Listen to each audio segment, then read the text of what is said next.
Assalamualaikum warahmatullahi wabarakatuh. Bagaimana kabarnya anak-anak semuanya di sana? Semoga tetap sehat dan tetap semangat dalam belajar, walaupun dengan belajar jarak jauh. Dan semoga selalu dalam lindungan Allah Subhanahu wa Ta'ala. Kita berjumpa lagi dengan saya, yaitu pelajaran sejarah kebudayaan Islam, Madrasah Aliyah Al-Fatah kelas 12. Pada hari ini kita akan belajar tentang kerajaan Islam di Indonesia. Sebelum kita masuk ke materi, alangkah baiknya kita buka materi ini dengan bacaan basmalah. Bismillahirrahmanirrahim.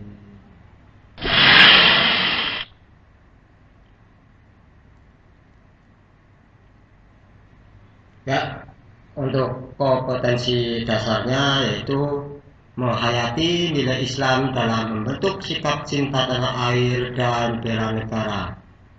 Yang kedua, mengamalkan sikap gigih, toleran, dan tanggung jawab dalam mencintai dan membela tanah air.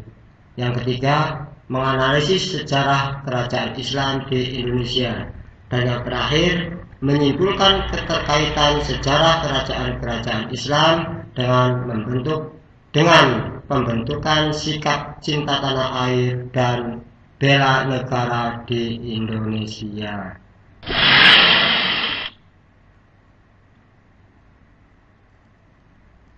Peta konsep kerajaan Islam di Indonesia. Sejarah perkembangan kerajaan Islam di Indonesia. Peran kerajaan terhadap perkembangan Islam di Indonesia.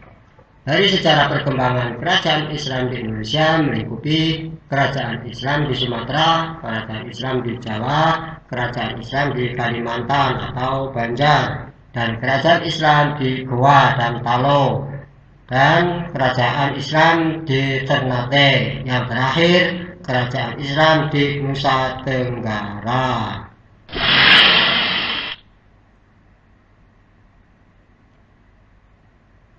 Ya, silahkan perhatikan gambar tersebut, yaitu gambar bukti peninggalan kerajaan Islam.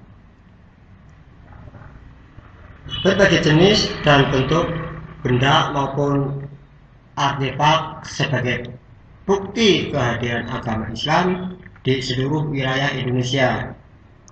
Nah, sejarah mencatat perkembangan kerajaan-kerajaan Islam pada awal abad ke-13 hingga abad ke-6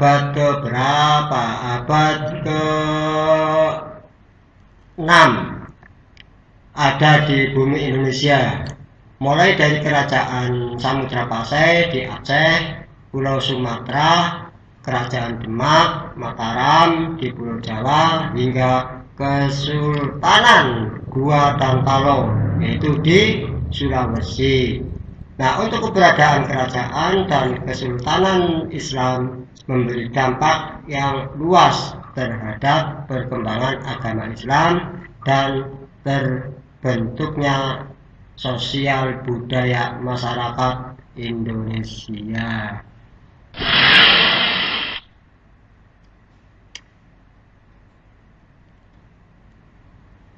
Ya, kerajaan Islam di Sumatera itu ada kerajaan Samudra Pasai dan kerajaan Aceh Darussalam.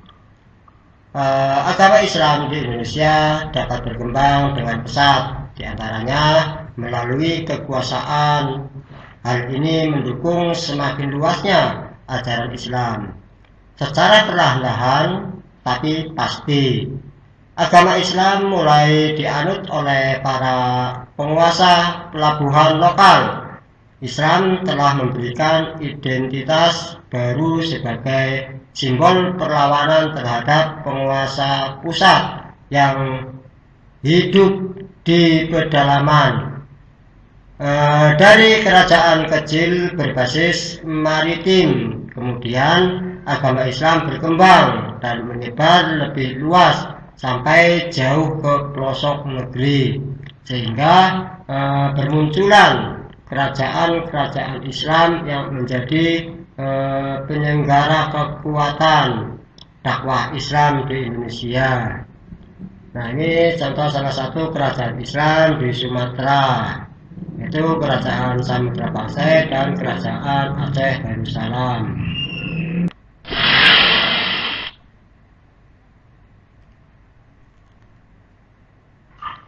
Nah, untuk kerajaan Islam di Pulau Jawa, yaitu kerajaan Demak, kerajaan Pajang, kerajaan Mataram Islam, kerajaan Kesultanan Cirebon, dan kerajaan Kesultanan Banten.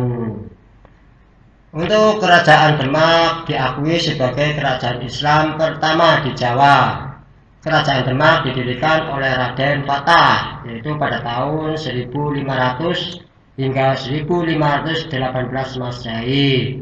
Mulanya ia adalah seorang adipati di Bintoro, Demak. Raden Fatah secara terang-terangan memutuskan ikatan dengan Majapahit yang kala itu tengah mengalami masa kemunduran, dan atas perkara para wali ia mendirikan kerajaan Islam yang beribu kota di Demak, sehingga lebih dikenal dengan Kerajaan Demak.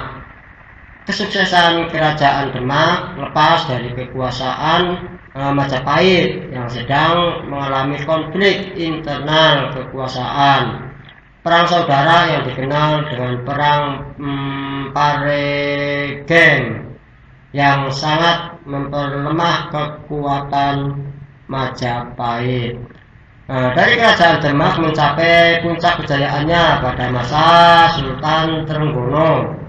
Kerajaan Demak berhasil memainkan peran strategis sebagai basis penyebaran Islam di Jawa, yaitu pada abad ke-16. Daerah kekuasaan Kerajaan Demak meliputi pesisir pantai utara Jawa. Pengaruhnya bahkan melampaui beberapa wilayah di luar Pulau Jawa.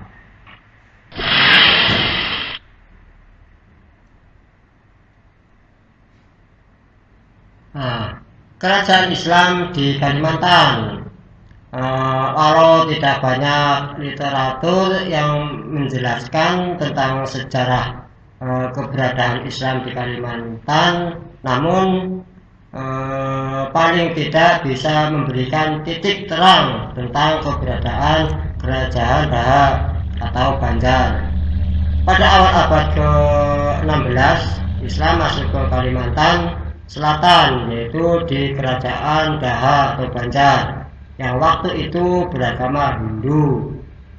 Berkat bantuan dari Sultan Demak, Trenggono, pada tahun 1521 hingga 1546 Masehi, Raja Daha dan rakyatnya memeluk agama Islam, sehingga berdirilah Kerajaan Islam.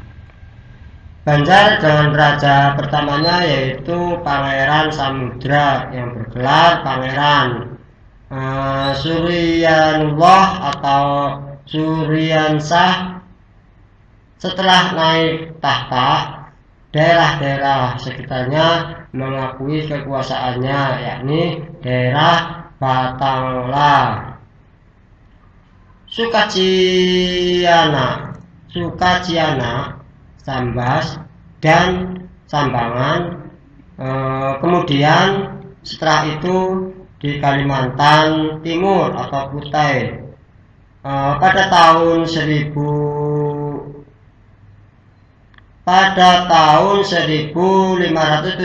Masehi, Tunggang Parangan mengislamkan Raja Mahkota. Sejak baginda masuk Islam, terjadilah Islamisasi di Kutai dan sekitarnya. Setelah itu, penyebaran Islam lebih jauh ke daerah-daerah pedalaman dilakukan oleh putranya dan para penggantinya. meneruskan dakwah sampai di daerah-daerah yang lebih dalam.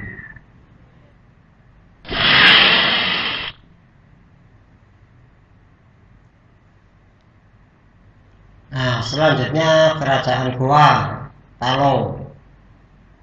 Kultur kerajaan Goa Talo tidak dapat dipisahkan dengan Islam. Setelah kerajaan Goa Talo memeluk Islam, penyebaran Islam di Sulawesi dan bagian timur Indonesia sangat besar. Kerajaan ini adalah kerajaan yang menerapkan syariah Islam. Karena itu wajar kalau Goa ini dikenal sebagai Serambi Madinah. Nah, keberhasilan penyebaran Islam terjadi setelah memasuki awal abad 17 dengan kehadiran 3 orang mubalik yang bergelar datuk dari Minangkabau. Lontara Wajo menyebutkan bahwa ketika datuk itu datang pada permulaan abad ke-17 dari kota Tengah Minangkabau.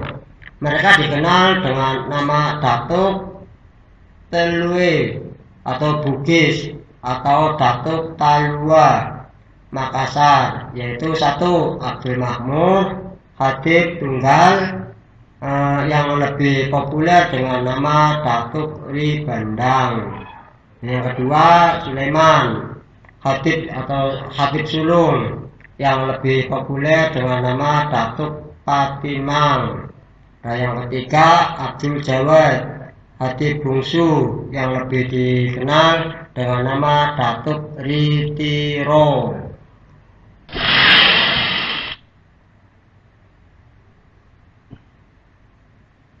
Nah, selanjutnya Kesultanan Ternate.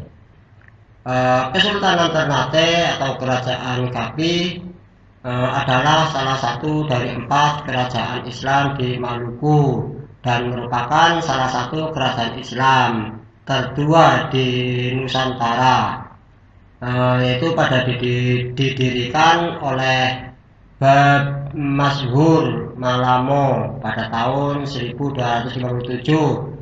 Di masa jaya kekuasaannya membentang mencakup wilayah Maluku, Sulawesi Utara, Timur dan Tengah, bagian selatan Kepulauan Filipina hingga sejauh Kepulauan Marshall di Pasifik. Nah, Pulau Kapi atau Ternate mulai ramai di awal abad ke-13. Penduduk Ternate awal merupakan warga eksodus dari Halmahera.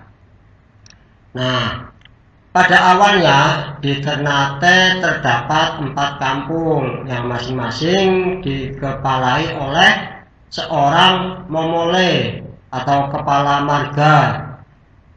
Merekalah yang pertama-tama mengadakan hubungan dengan para pedagang yang datang dari segala penjuru mencari rempah-rempah, yaitu pada tahun 1257. Momole Ciko, pemimpin Sampalu, terpilih dan diangkat sebagai Kolano atau raja pertama dengan gelar Bab Masyhur Malamo, yaitu pada tahun 1257 hingga 1272.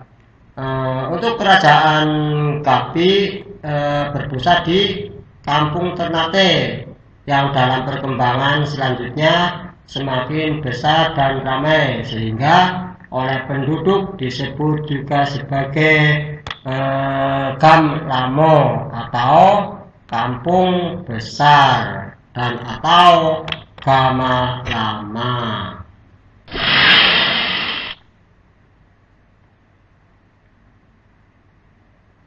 Nah, selanjutnya kerajaan Islam di Nusa Tenggara. Kerajaan Islam di Nusa Tenggara dari perkembangan Islam di Nusa Tenggara dimulai sejak abad ke-16 Masehi. Dikenalkan oleh Sultan Prapen, yaitu tahun 1605, putra Sunan Giri. Dimulai dari Lombok, kemudian Islam menyebar ke Pejangge, Parwa, Songkong, Bayan, dan tempat-tempat lainnya, hingga seluruh Lombok memeluk agama Islam. Dari Lombok juga Sunan Prapen menyampaikan dakwahnya hingga ke Sumbawa. Di Lombok berdiri Kerajaan Selaparang dan di bawah pemerintahan Prabu Rangkeswari. Kerajaan ini mengalami masa keemasan dan kekuasaannya mencapai seluruh Lombok. Selaparang juga menjalin hubungan dengan beberapa kerajaan Islam seperti Demak. Kerajaan Selaparang juga sering dikunjungi para pedagang, sehingga interaksi masyarakat Muslim semakin baik. Seperti itu.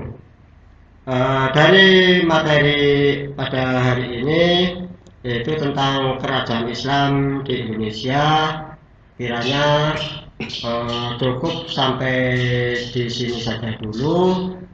Semoga bisa dipahami dan bermanfaat untuk kita semuanya. Untuk pertemuan yang akan datang, yaitu kita akan belajar tentang peranan kerajaan terhadap perkembangan Islam di Indonesia.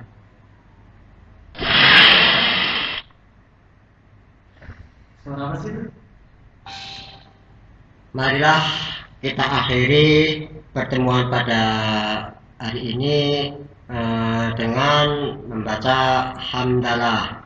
Alhamdulillahirabbil alamin. Sekian dan terima kasih dari saya, Sajuri SPDI. Wallahul muwaffiq ila aqwamit thoriq. Wassalamualaikum warahmatullahi wabarakatuh.